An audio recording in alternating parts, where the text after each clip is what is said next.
গভীর এক জঙ্গলে এক শিয়াল বাস করত। একদিন শিয়ালটি খুবই ক্ষুধার্ত ছিল। খাবারের খোঁজে সে এদিক ওদিক ঘুরতে লাগলো।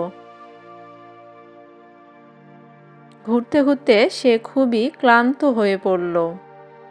ঘুরতে ঘুরতে সে দেখতে পেল একটি আঙ্গুর গাছের ডালে একটি বানর বসে বসে আঙ্গুর খাচ্ছে। বানরের আঙ্গুর খাওয়া দেখে শিয়ালটি বলল, আরে বানর ভাই, তুমি গাছে বসে বসে আঙ্গুর খাচ্ছ? আমাকে দুইটা দাও না, আমি আজ খুব ক্ষুধার্ত, আমিও একটু আঙ্গুর খাই। আমি কত কষ্ট করে গাছের উপরে উঠে আঙ্গুর খাচ্ছি, তোমাকে দিব কেন? তুমি পারলে পেড়ে খাও। ঠিক আছে, আমি পেড়েই খাবো।